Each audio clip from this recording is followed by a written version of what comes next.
Salut tout le monde, j'espère que vous allez bien. On se retrouve aujourd'hui dans un nouvel épisode des Carnets de Julie. Et aujourd'hui, comme les fois précédentes, on va se préparer ensemble tout en discutant d'un sujet. Et le sujet du jour, ce sont les hommes. Voilà, rien que ça. Alors, on va partir comme d'habitude de manière chronologique du coup sur mes interactions avec les hommes, ma vision des hommes aussi, très très important.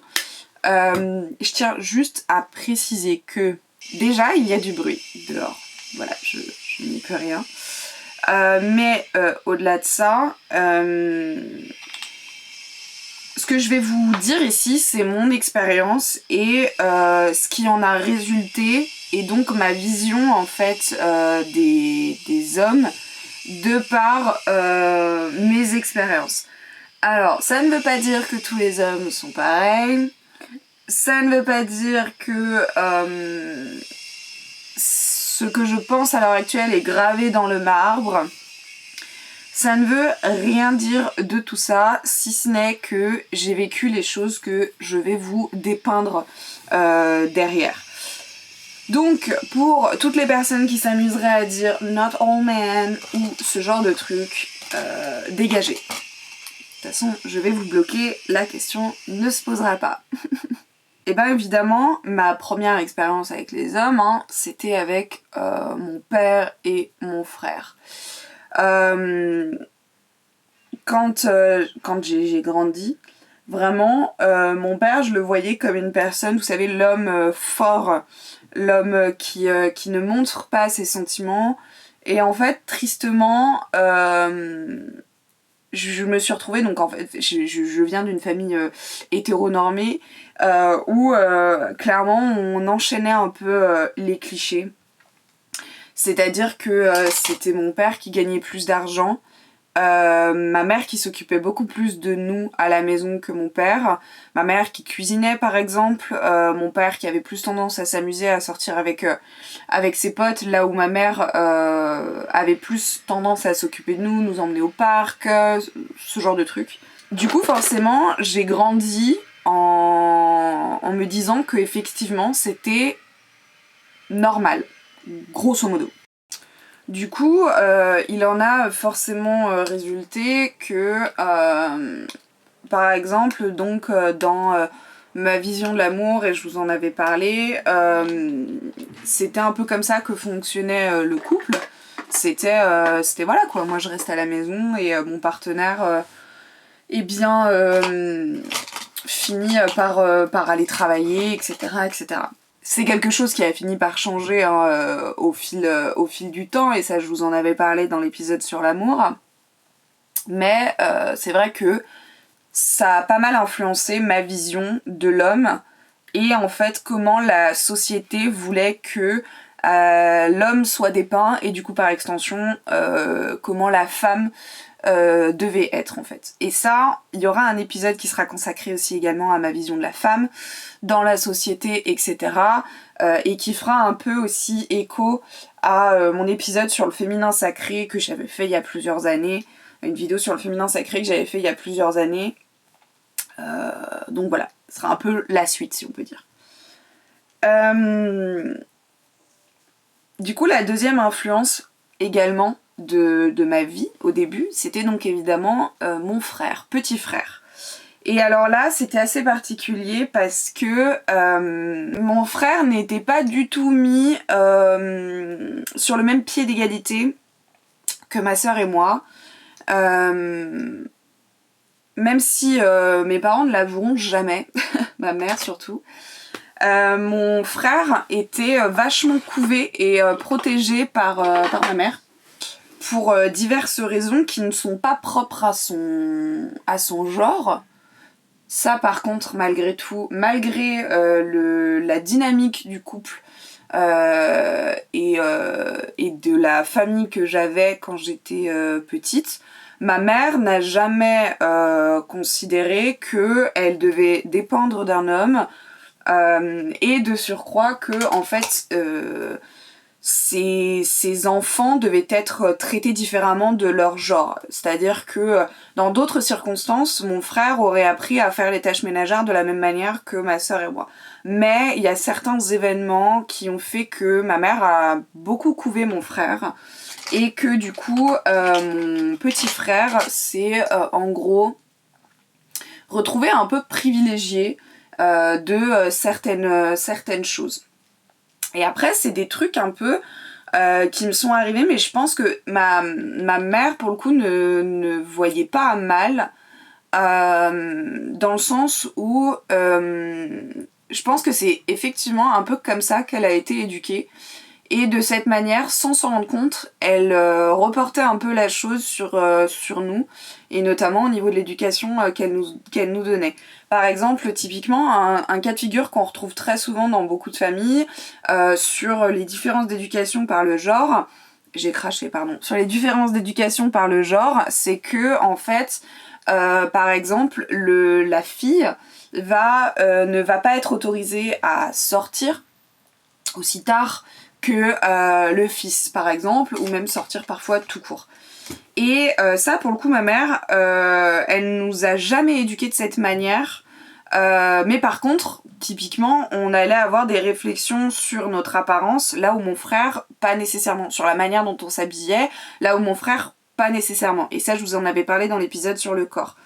Mais par contre, malgré tout, je pouvais sortir autant que mon frère. Et parce que je pense que ma mère, elle, a beaucoup souffert, en fait, justement, de l'éducation différente que ses parents avaient apportée sur elle et son frère, en fait. Et du coup, elle a toujours essayé, là-dessus, de nous traiter différemment. Cependant, comme je le disais, mon frère a été éduqué différemment pour diverses raisons qui sont différentes du genre. Et du coup, malheureusement, moi, en tant que petite fille qui se développe, j'ai grandi en pensant que du coup effectivement c'était de par son genre. J'ai appris plusieurs années plus tard le pourquoi du comment entre guillemets, même si à nouveau je le répète, ma mère n'assumera jamais qu'elle nous a traités différemment. Mais en tout cas le fait est que j'ai compris plus tard que effectivement c'était pas dû à son genre. Donc j'ai grandi comme ça, en me dépeignant l'image d'un homme qui était fort, ne montrait jamais ses émotions, ne montrait que très rarement des formes d'affection, qui devait être couvé et materné, ça très très important, qui devait être materné, c'est limite si tu lui coupais pas son morceau de viande, tu vois, pour qu'il mange, ok. Malgré tout, ça restait lui qui ramenait en fait la popote et les sous à la maison.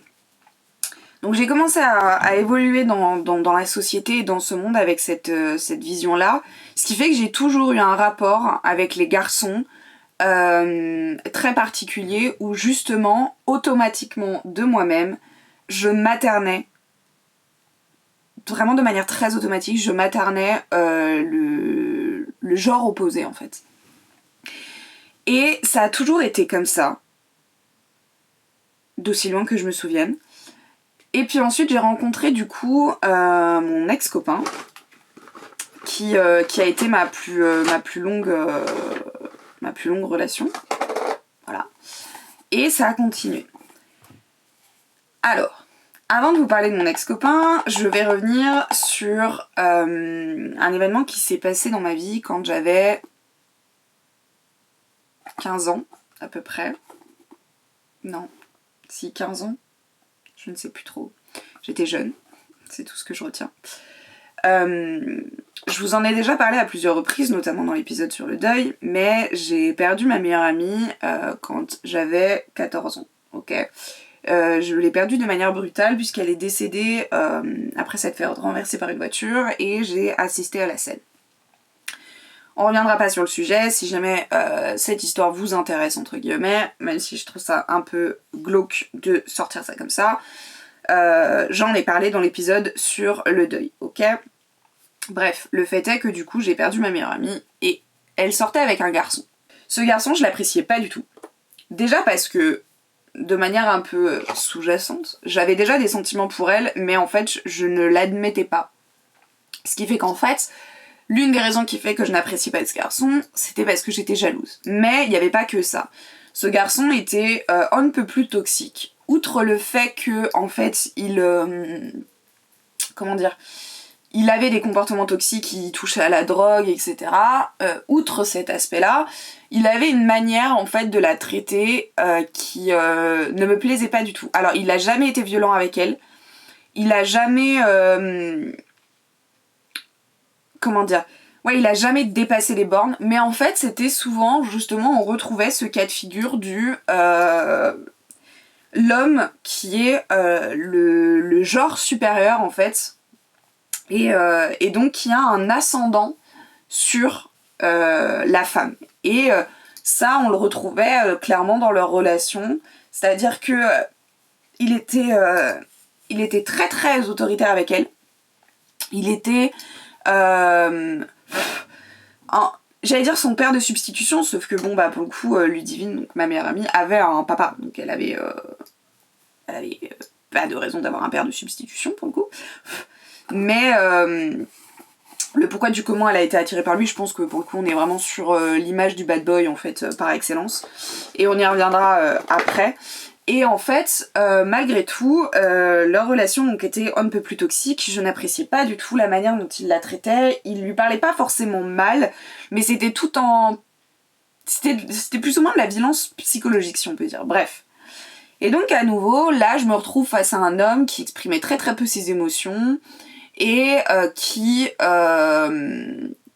semblait fort, qui devait prendre soin en fait de la femme, mais la femme devait le materner, faire attention, etc. Et ça c'est vrai que Ludivine elle le maternait beaucoup. Mais la situation faisait aussi qu'elle le maternait beaucoup dans le sens où c'était un garçon qui était très perturbé, qui n'était pas forcément aidé par la vie. J'ai jamais su véritablement où étaient ses parents, s'il était dans un foyer ou si en fait juste ses parents n'avaient rien à foutre de sa tronche. Mais en tout cas, il n'était clairement pas présent dans sa vie. Et donc en fait, Ludivine a un peu été pour le coup là sa mère de substitution et elle l'a beaucoup maternée en fait finalement. Et en fait du coup j'ai continué à quelque part à grandir en me disant que c'était peut-être le comportement qu'il fallait et que la société demandait de nous en tant que femmes, même si pour le coup il y avait 2-3 trucs qui me dérangeaient. Mais voilà. Quand Ludivine est décédée, la première pensée que j'ai eue, ça a été pour ce garçon. Et je me suis dit... En fait, Ludivine était tellement... elle le maternait tellement, entre guillemets, que vraiment je me suis dit, putain merde, il va être tout seul en fait. Vraiment, littéralement, il est tout seul, quoi. Donc je me suis dit, si Ludivine elle est plus là, moi je vais l'aider. Grossière erreur de ma part, qui ne m'a apporté que des problèmes derrière. Derrière, je me suis retrouvée dans une relation, qui n'était pas du tout amoureuse, il n'y avait aucun sentiment amoureux. Mais une dépendance un peu toxique, dans le sens où en fait il avait un comportement à peu près similaire avec moi, voire un peu plus exacerbé parce que je n'étais pas sa copine en fait. Donc il me faisait comprendre qu'en gros il était dépendant de moi pour que je ne le laisse pas tomber. Mais par contre à côté de ça il avait un comportement très toxique qui d'abord se dépeignait par des insultes, des cris, et ensuite par de la violence. Et même si en soi il y avait une partie de moi qui me disait Julie, il y a un truc qui cloche, genre là vraiment c'est pas normal. Et en fait c'est pas pour autant que j'avais arrêté cette relation, dans le sens où déjà parce que j'étais persuadée qu'il avait besoin de moi et que je me sentais un peu coupable du décès de Ludivine à l'époque, parce que j'avais pas pu l'aider, j'avais pas pu la sauver, donc je m'étais dit je vais le sauver lui. Mais au-delà de ça, en fait, pour moi il se comportait comme un homme. En fait le comportement qu'il avait, il y avait une partie de moi qui me disait que c'était pas normal, mais une autre partie qui était en total conflit et qui disait bah si, c'est comme ça qu'agit un homme en fait. Et ça, c'est un comportement que j'avais vu chez mon père, dans le sens où mon père exprimait quasiment jamais ses émotions, sauf quand il était en colère. Et ça lui arrivait très souvent de se mettre en colère pour des broutilles, et où là, effectivement, il partait dans des éclats de voix, et par exemple, il m'insultait. Mon père m'a beaucoup insulté quand j'étais plus jeune, pour des trucs un peu tout cons, des bêtises que font des enfants qui ne nécessitaient absolument pas qu'on m'insulte en tant que jeune fille. D'ailleurs, je suis pas sûre qu'il y ait quoi que ce soit qui nécessite qu'on t'insulte, pour être très sincère. Mais c'était beaucoup des de toute façon t'es qu'une connasse, ce genre de phrases que déjà il est difficile d'entendre d'une personne dans la rue, voilà, un mec qui nous aborde et puis qui à un moment donné décide de nous traiter de connasse, c'est jamais agréable. Mais en plus, quand c'est ton père et que t'es censé avoir une relation avec lui, que t'es censé te sentir en sécurité sous ton propre toit, bah ça aide pas, ok. Et donc en fait, quand Dimitri, il s'appelait, quand Dimitri a eu ce même comportement, ce comportement à peu près similaire, bah en fait ça ne faisait que faire écho à ce que je pouvais vivre à la maison, et pour le coup du coup ça me choquait pas tant que ça. C'était pas genre, il y avait pas une alarme qui s'était enclenchée en mode fuis. Ce qui fait que je suis restée dans cette dépendance un peu affective qu'il avait et que j'avais aussi, puisque c'était la dernière chose qui me rattachait à Ludivine. Et jusqu'au point de non-retour, au point où effectivement il a été violent avec moi, très violent avec moi, et où j'ai failli me faire agresser sexuellement. Et là, effectivement, à ce moment-là, mon corps s'est mis en mode alerte, mon corps et mon cerveau, et j'ai réussi à m'enfuir, et, je suis partie en fait.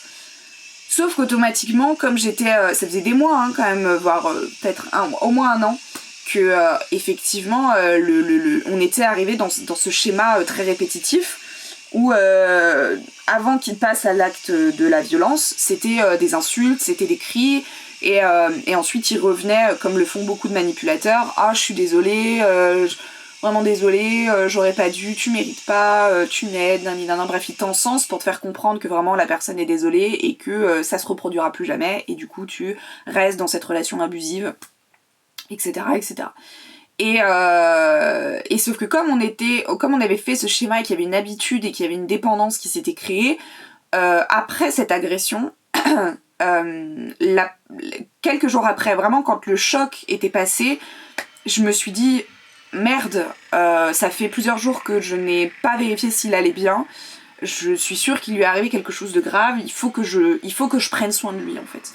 À ce moment-là, j'étais déjà en couple avec mon ex, la relation avec mon ex n'était pas non plus des plus saines, et j'y reviendrai après. Pour terminer avec cette histoire, quand j'ai voulu reprendre contact avec Dimitri après l'agression, j'ai découvert qu'il avait fait une overdose et qu'il était décédé. Et à ce moment-là, la culpabilité que je ressentais de par la mort de Ludivine, et que j'essayais de soigner et combler par le fait de prendre soin de Dimitri, a été exacerbée parce que j'avais pas pu sauver Ludivine, je n'avais pas pu sauver Dimitri, j'étais une grosse merde en fait, clairement, littéralement. Donc en fait, le fait de prendre soin et de materner les hommes a pris une ampleur tellement plus importante à ce moment-là, parce que je n'avais pas réussi à materner correctement Dimitri, donc il fallait que je step up le level en fait, je step up le game en gros.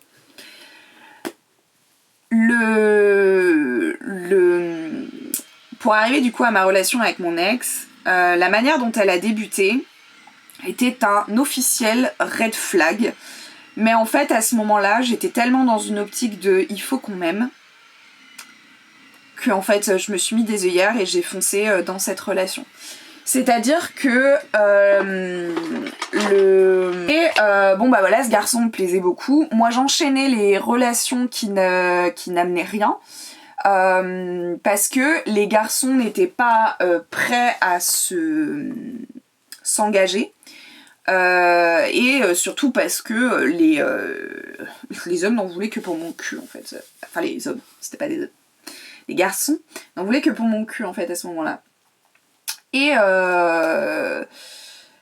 bref, je vois ce garçon au lycée et en fait il était ami avec une amie à moi. Et donc en fait je demande à cette amie si effectivement il y a possibilité, si elle peut nous faire nous rencontrer, etc. Et il était en couple. Il était en couple à ce moment-là. Et moi je me suis dit, moi je suis pas une briseuse de couple, donc tant pis finalement. Genre vraiment on s'est juste rencontrés et puis voilà quoi. Et on s'est ajouté sur Facebook. À l'époque tout se passait sur Facebook. Et puis on a commencé à parler, etc., etc. Il a fini par quitter sa copine. Je sais même pas si c'était véritablement à cause de moi, enfin genre pour se mettre en couple avec moi ou pas. En tout cas à l'époque il l'a justifié par le fait que sa copine était une totale timbrée. On le connaît, le garçon qui dit que toutes ses ex sont folles. Hein. C'était un peu ça. Bref. Et donc, il finit par quitter sa copine, et là, du coup, on commence à se fréquenter, mais vraiment d'abord de manière amicale et platonique, dans le sens où on sortait pas ensemble. On s'est fréquentés pendant 2 semaines, et on a fini du coup par s'embrasser et finir par se mettre en couple. Et ce garçon, il avait une sacrée réputation au lycée de trompeur. Voilà. En gros, c'était un don juan et il trompait toutes ses copines. Et moi, évidemment, dans mon petit cerveau un peu abîmé, je me suis dit, non, mais moi je vais le soigner. Moi, je vais lui faire changer d'avis. Parce que moi, je suis trop forte. Et que moi, il va m'aimer vraiment, en fait. C'est juste que les autres femmes, les autres jeunes filles ne lui apportaient pas ce dont il avait besoin. Ah, je me dégoûte rien que de dire ça, mais c'est vraiment littéralement ce que je pensais à l'époque. Bref. On entame une relation qui dure littéralement 2 mois, puisque au bout d'un moment, j'apprends qu'il a essayé de me tromper. Jusqu'alors, à part le côté vraiment trompeur, il n'y avait pas énormément de red flags chez ce garçon, parce qu'en fait, on se fréquentait pas encore assez pour que vraiment je comprenne comment il fonctionnait, quoi.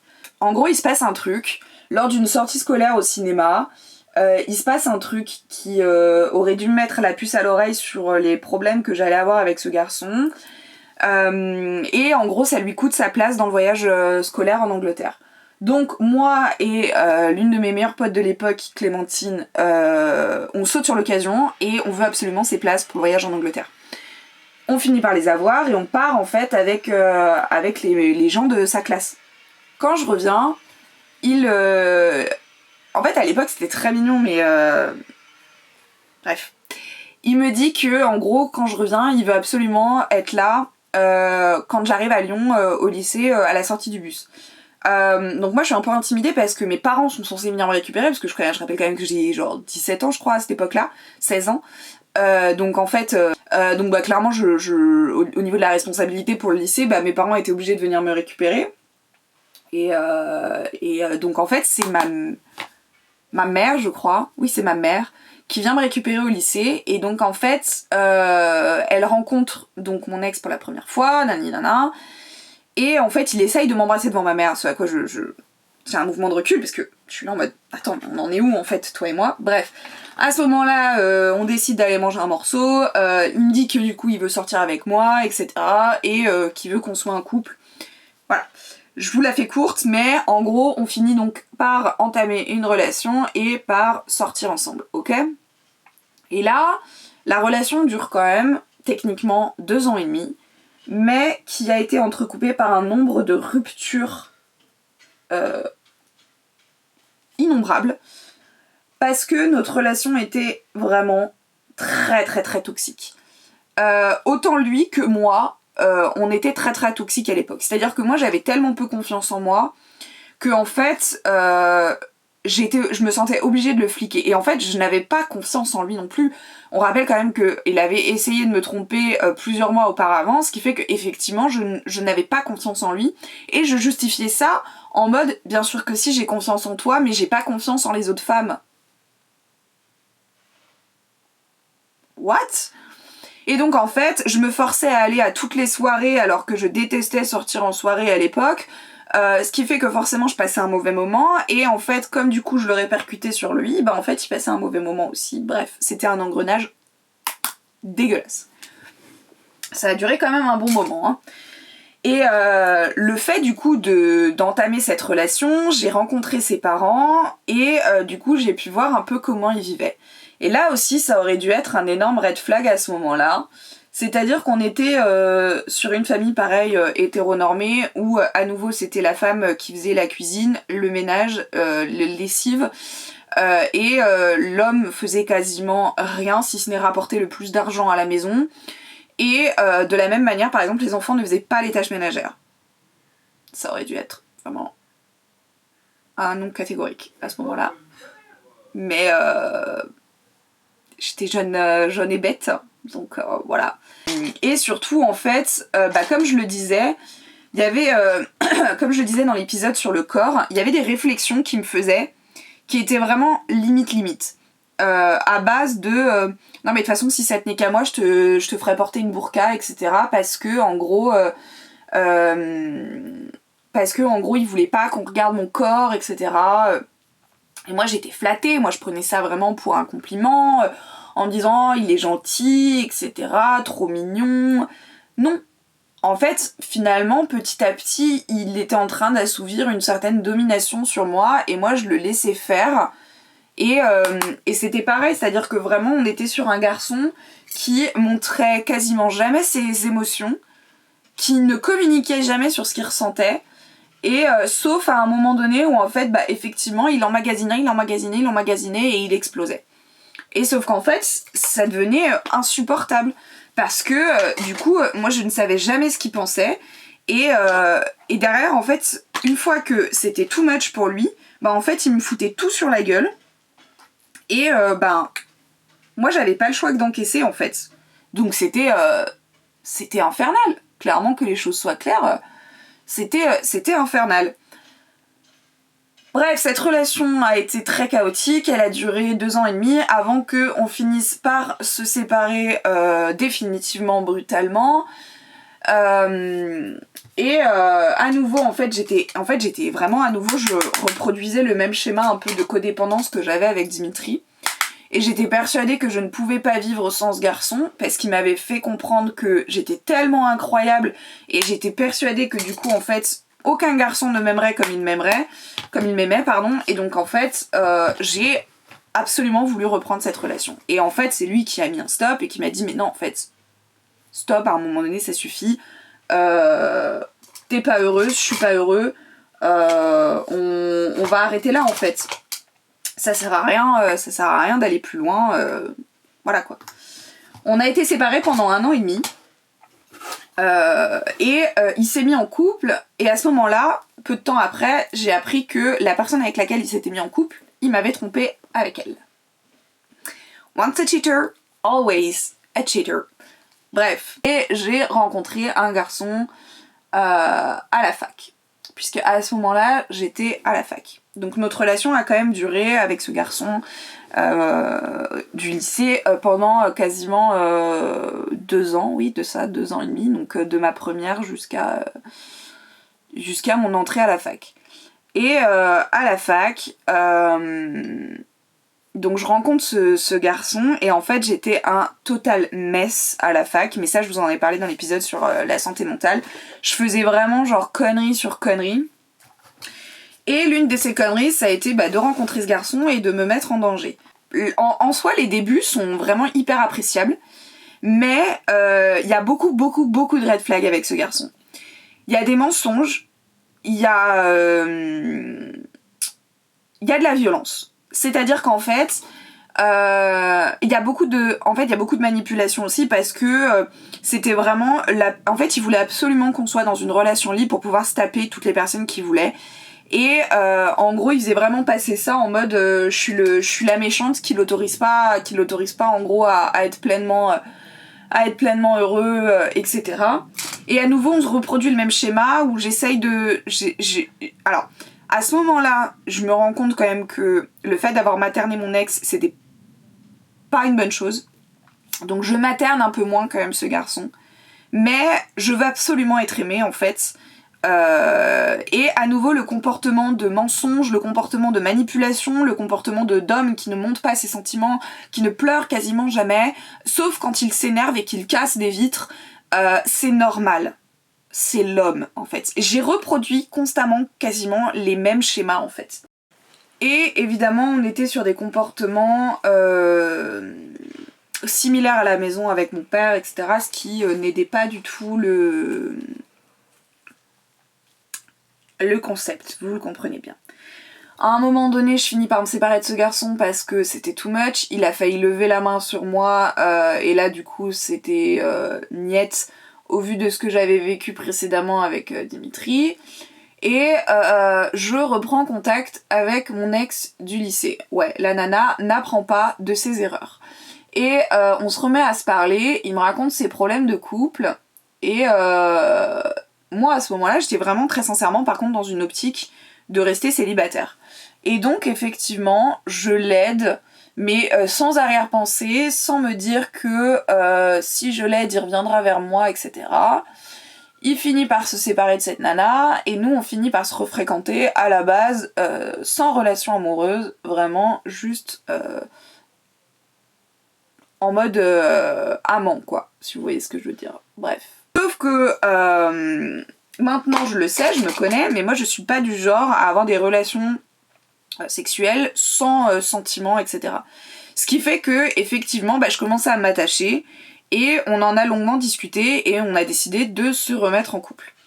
On s'est dit que en fait, le fait qu'on ait été séparés pendant 1 an et demi, on avait appris de nos erreurs, on avait mûri chacun de nos côtés et on avait compris ce qui n'avait pas fonctionné dans notre couple précédemment et de cette manière, en fait on reproduirait pas les mêmes erreurs. Sauf que oui et non, c'est-à-dire qu'en fait effectivement c'était plus le même garçon de 16 ans que j'avais connu, mais il était toujours aussi fêtard. On reproduisait plus ou moins les mêmes schémas, c'était lui qui gagnait le plus d'argent, c'était moi qui m'occupais des tâches ménagères à la maison, il ne communiquait toujours pas, il avait toujours du mal à montrer ses sentiments, etc. etc. etc. Et donc en fait, on est restés 2 ans ensemble et on a fini par se séparer en fin 2021. Donc assez récemment là. Parce que du coup effectivement c'était plus possible et on s'était vite rendu compte qu'on tournait en rond. Et là en fait, avec cette rupture, c'est comme si on m'avait enlevé les lunettes de l'amour et que j'avais vraiment vu la personne qu'il était, la personne manipulatrice qu'il était et la relation toxique dans laquelle j'étais.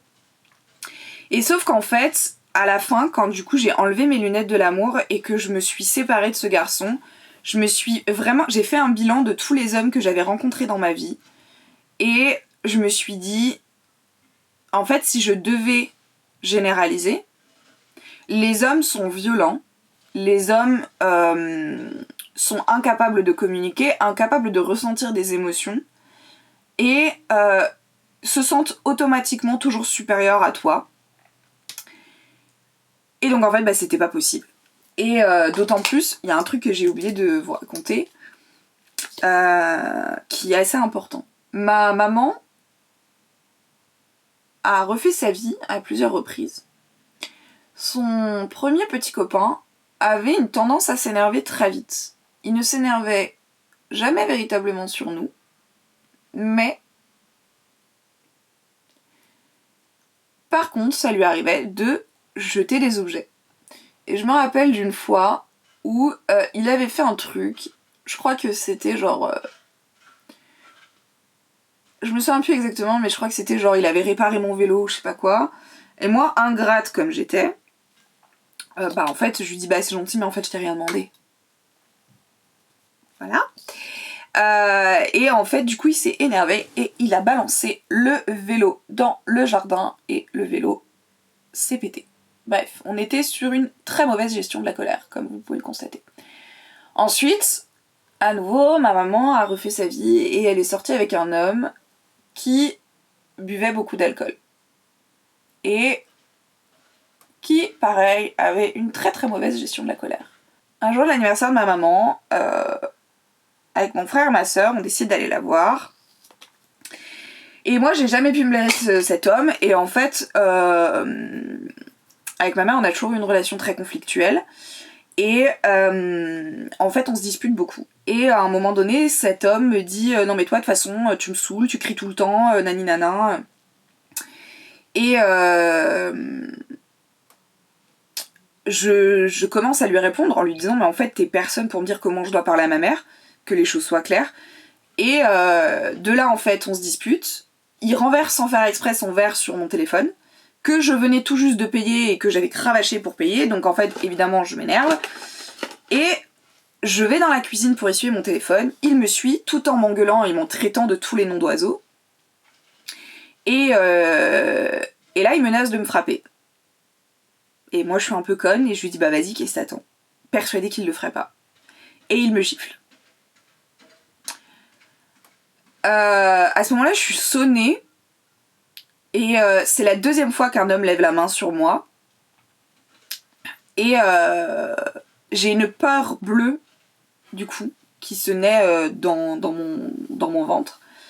Et derrière, en fait, quand je me rends compte que ma famille me blâme, parce que je n'aurais pas dû lui répondre, parce que je n'aurais pas dû lui parler de cette manière, je me dis... Ok. Il y a un gros truc qui cloche, là, quand même, on va pas se mentir. Il y a un problème. Il y a clairement un problème dans votre histoire, les amis, là. J'ai plus jamais revu ce garçon. Enfin, cet homme, pardon. Ma mère a fini par se séparer de lui, Dieu merci. Et voilà.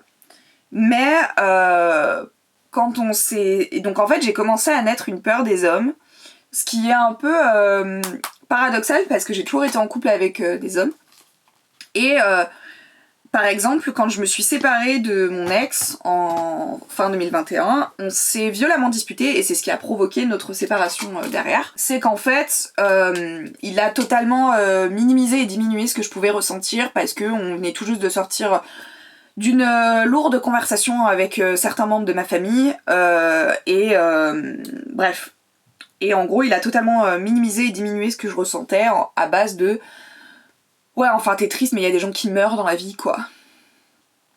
Bref, on était sur une personne vraiment très très compréhensive, comme vous pouvez le constater.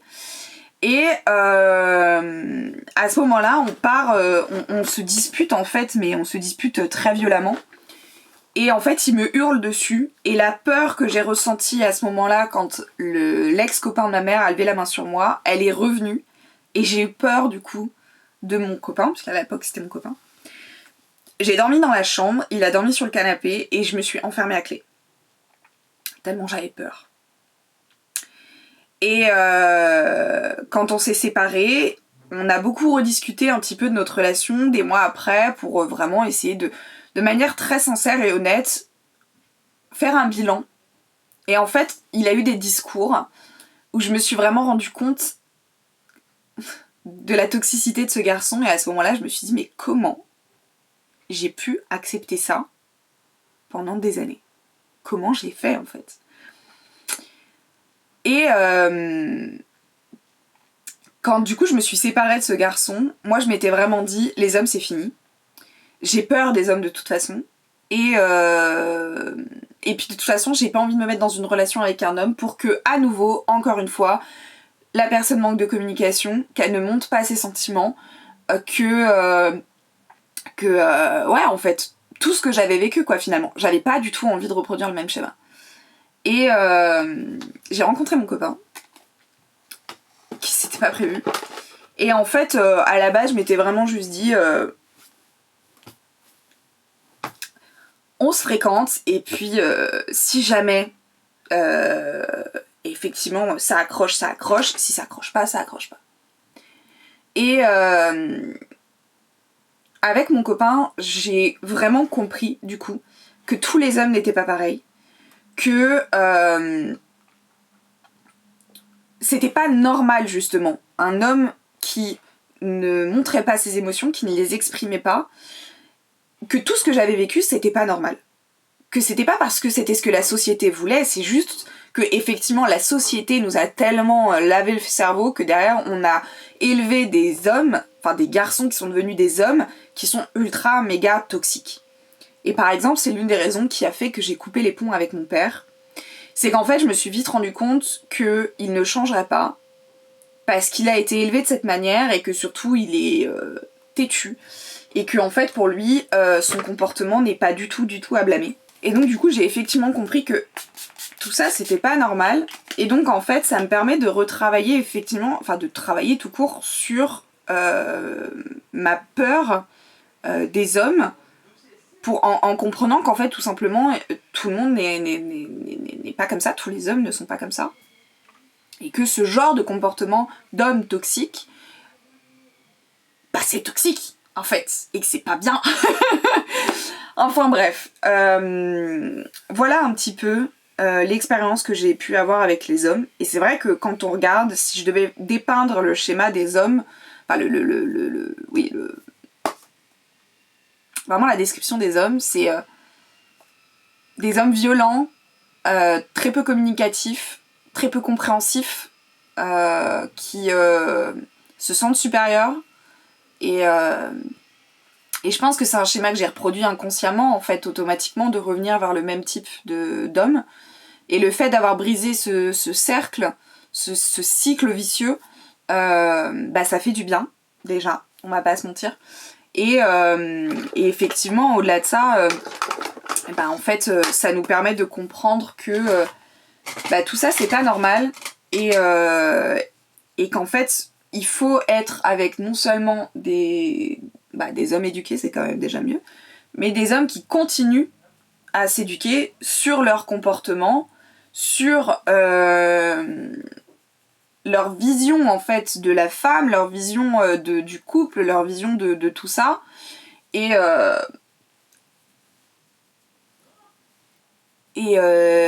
franchement, ça vous changera la vie grandement de vous retrouver avec une personne. Là, on parle des hommes, donc avec un homme qui englobe tout ça, qui vraiment n'a pas peur de s'éduquer sur le sujet, qui n'a pas peur du coup d'admettre qu'il a tort et qu'il a peut-être besoin d'évoluer et de grandir encore et de mûrir. Et parce qu'en fait, on grandit tous, on continue tous à grandir, on continue tous à évoluer au fil des années. Et c'est ok, et c'est normal, et voilà. Je crois que j'ai déjà quand même pas mal parlé, donc on va s'arrêter là. En plus de ça, je suis quasiment en retard parce que je suis censée rejoindre Clara puisqu'elle va se faire tatouer aujourd'hui. Autant vous dire que je suis un chouille en retard, donc je vais me bouger le fessier. Voilà. J'espère en tout cas que cet épisode vous a plu et que peut-être ça vous a fait comprendre que les comportements d'hommes que vous avez pu avoir dans votre vie ne sont pas ok, et une fois que vous comprenez ça, automatiquement vous allez chercher à trouver l'inverse et donc à briser ce cycle. Et si vous avez vécu à peu près les mêmes choses que moi, déjà je m'en excuse parce que je sais ce que c'est et c'est horrible quand même, ça marque une vie.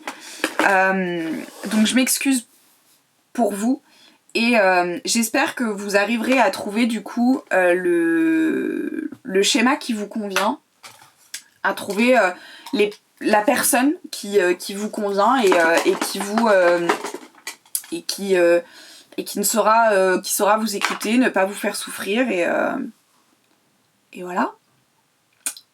Et ça peut être des hommes dans votre vie, que ce soit de manière amoureuse, mais aussi amicale, mais aussi familiale. On n'oublie pas ça.